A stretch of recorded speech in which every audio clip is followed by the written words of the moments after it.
I was thinking about earlier today is that I've always been like fascinated by you and Bibby, but then I've actually been around Bibby like 10 times just in the studio with Juice because he just always stayed posted up in there with him. Yeah. But how did you guys meet him? How did we meet Juice? Yeah.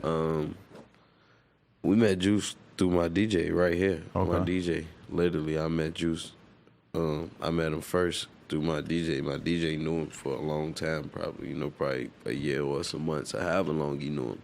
He was playing his music, the record, the All Girls record, All Girls Out of Same. And when he played, I'm like, man, this shit hard. This kid hard as fuck. And I called him to the studio to do the record and shit, And I got a company and shit. I was gonna sign him. I'm like, man, this was before I dropped Swerve on. I'm in the process of doing that, and Shorty hard. Like, he wanted to keep, like, if you get him, you gotta go now. So you knew as soon as you saw it, like, this shit's going up? Yeah, hell yeah, I knew he was gone already, so I'm like, man, shit, this shit. I called him to the studio to do the record. We did the record and shit, and then we just started fucking with him. I introduced him to Bibby and his brother, and then we was in L.A. Then he came out to L.A. another time with Bibby and his brother, and they started fucking with him. Cuffed him up, and then like 30 days later, he had went and did the deal with Interscope and shit like that. But we knew from the get, like, he was gone, Right. Yeah, it's pretty interesting because it's like people see you coming from a very specific place music-wise in terms of what you're into and shit. People wouldn't. There's been multiple. I was talking to Joe Budden, and I mentioned like G Herbo and Bibby. Those are like Juice's dudes, and his jaw dropped. He's like, for real? He's like, this is why I need you around me. I didn't know that. Yeah, but like a lot of people probably don't know that. Yeah. Yeah, like that's our little brother. Like, he won us for sure. Like 100%, he won us for sure. But it's crazy. Like 3 months ago, nobody knew who he was. You know what I'm saying? I knew that he was and he could and he was gonna blow. And he could be a star, like this big star. Exactly what he is today, I knew he could be that, but I didn't even think it could happen that quick. Right? Yeah, exactly. Feel me? It really wasn't too much work you got to put into it because he worked, kid worked, he do a lot of music and shit, so he already had music. You just go play it for the right people. Yeah, because there was one day where I was here and I just had him come through and he met me, but then I realized Dante Ross was here. He was trying to holler at him too, and then Cole Bennett came later in the day and I'm like, yo, Cole, I'm about to put you on this shit, this Juice Wrld shit. He's like, man, shut the fuck up. I've been on. He's like, I'm shooting that video next week. Yeah, he shot Juice Wrld first video. Yeah, I tried to put Cole on. He already had it. Cole from the crib, he gonna be on everything, man. That's crazy though. It's like, does that ever make you feel like shit? The face of rap music is changing a lot. When the hottest videographer in Chicago is a 21-year-old white boy, and the hottest artist is an emo singer, a 19-year-old emo singer from Chicago. That's crazy. Yeah, that's it changes. Man. That's the beauty of it. You can win off solely being yourself. You know what I'm saying? People don't like. I was just playing with one of my homies at Lala. I was talking to Cole. We was talking shit, playing and shooting some videos and shit. Cause Cole real, he cool. He fuck with us heavy. So I'm talking to Cole and shit. And one of my homies was like, who is that? He know Cole Bennett. Everybody knows Cole Bennett, the videographer, but people don't even know Cole. Like, they don't know how he looked in person. You know what I'm saying? Like, it was crazy, man. I'm like, yeah, you don't even, like, when I told him, like, that's Cole, he like, damn, people don't even know that. That was crazy to me. Like, damn, people really don't even know who he is. And he one of the hottest videographers in the world right now to me. There's a lot of people who are kind of, I'm going to just mention Joe Budden again. I had to explain Joe Budden. I had to explain Cole Bennett to Joe Budden the other day too.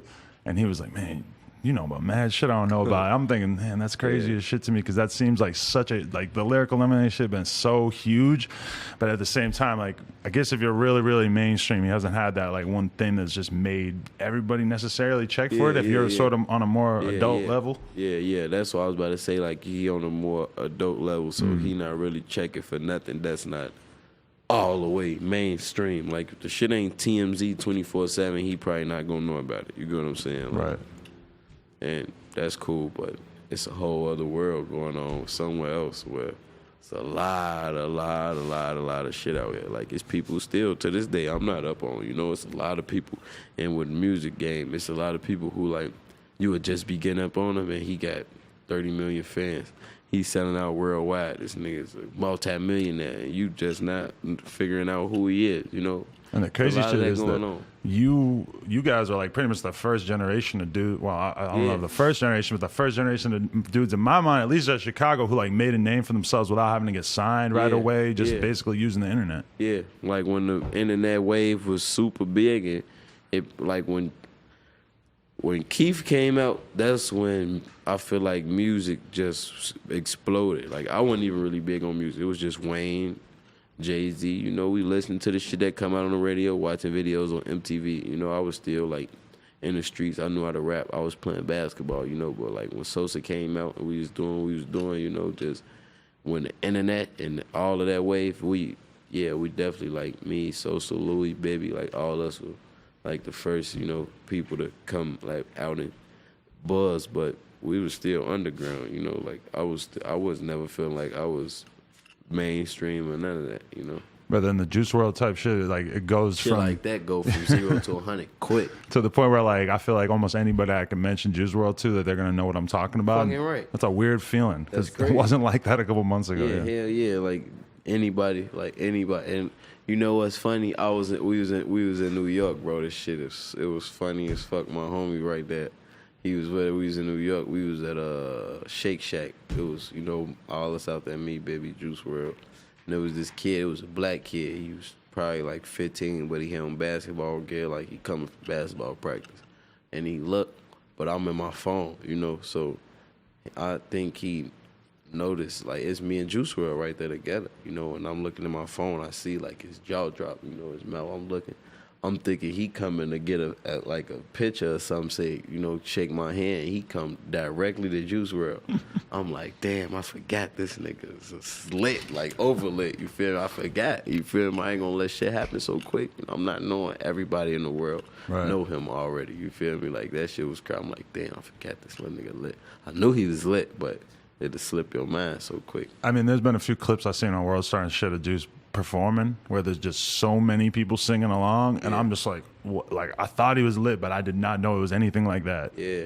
He on tour right now. It's crazy. Every day, crazy. Yeah, I just seen him sell out the Novo the other day. Yeah, that's literally like overnight sensation. Nobody never seen nothing like that. You know, like, but we knew it was going to be that. You know, but we just so mind blown off of how fast it's happening. Like this shit happening like a real lightning wave, like a shock wave is hitting the entire world quick. You know. Do you like directly fuck with his music like that? Like, is it your style of shit, or do you just see it as like, this is something that I can understand all these kids are gonna fuck with, but it's not really my thing? No, I fuck with 100%. I fuck with all his music, and he got different styles. I fuck with that.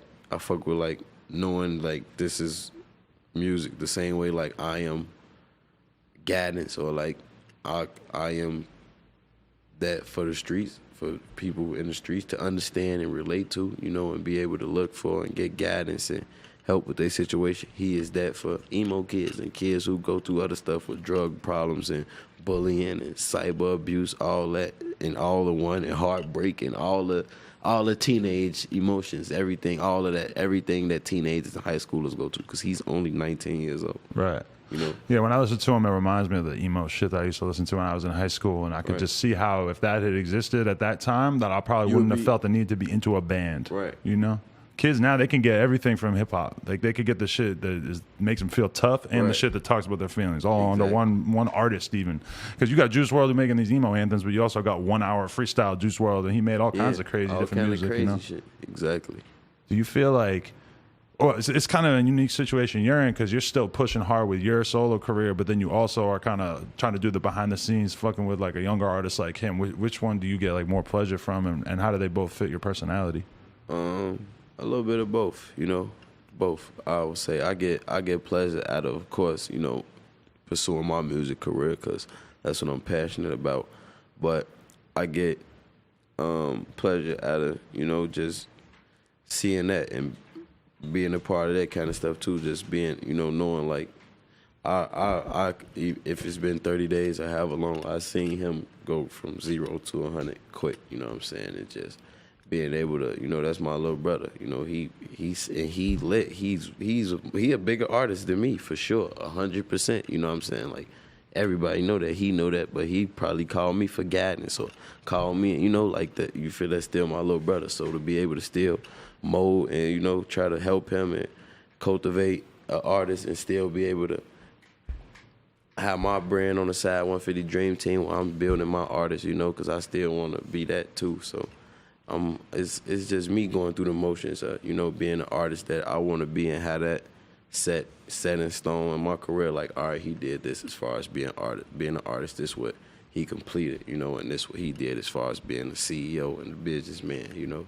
Is there a side of it where like role model, so and such and such? But is there a side of it where I feel like you sort of like when you came in the game that you didn't really have anybody guiding you to how to make the right decisions, and that you are able to sort of be that person for him? Is that like kind of you like being able to see that he's actually like doing shit right on an industry level? Yeah. I mean, and we got like as far as from like me and Baby and, you know, everybody else he got around, and G Money, you know, Baby brother.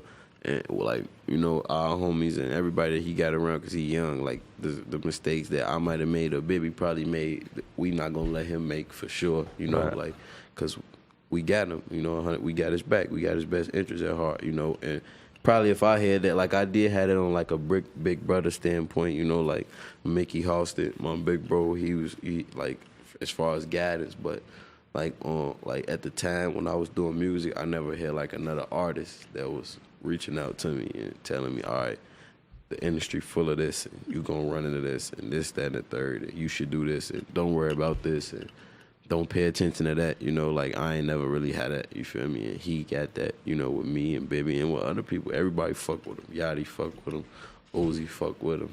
You know, everybody fuck with him, you feel me? So yeah, that is a weird thing, just to see everybody like embracing people so much nowadays. It seems like people just know that that's the way. Like you don't need to just beef with somebody because they coming into your slot. It was a lot of bitter shit going on in the music industry, you know, early on a few years ago, but now people seeing it's so much money out here. Everybody like, why you hating on him? You rich, you rich, you rich, you rich, you rich. We all rich. What the fuck is we hating on each other for? We could embrace each other and make it look better. We could embrace each other, make more money together. You know what I'm saying? Like, what we better about, you know? So even if you better or the next person better or making more money than you, it don't matter. Like, well, from my perspective, you know what I'm saying? Because I come from nothing.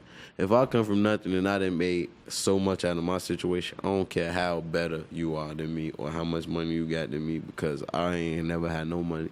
And now I'm taking care of my whole family and everybody who anywhere near me, you know, because we never seen any of this coming. So I feel like I'm winning regardless, you know, so why not embrace the next man, you feel me? That's just my perspective, and I think even if the next person don't have that perspective, the industry and the world is just so full of followers and rave riders, they gonna do it just because it's cool to embrace the next artist now, you know, and it's cool to not be a hater, not dick riding. It's cool to show love, you feel me? It's cool to be a real nigga now. So if being a real nigga back in style, everybody gonna try to be a real nigga, you know, even if you ain't a real nigga. Yeah, because you know I was in the studio with Juice a couple months ago, and like, you know, there's a bunch of people in the studio with him, and then I went to the studio with Keith like 2 days later. It's like all the same people. It was like shitload of the same people. I was like, damn, the fucking Chicago dudes seem like they really stick together out here. Yeah, that's who we been, like that's who we with every day, you know, like as far as us and Sosa and them, especially if we not in Chicago. Like, 'cause in Chicago, we from different areas of the city. You know, we got different families, different hoods, all that. So we gonna be where, of course, we from. But out here in L.A., Atlanta, wherever else, we gonna stick together. We are all here together. You feel me? So if we bump into Sosa and them somewhere, we all together. We are one at that point, in that moment. You feel me? So, of course, and it's good to see that Chicago. It feel good to know that we getting to, and that's because we getting money now. Ain't no egos or big eyes or little U's, none of that, you know. So everybody able to just get money, make more money, you know what I'm saying? Congratulate the next man, you feel me? Help each other. We gonna all push each other, you know, to get bigger.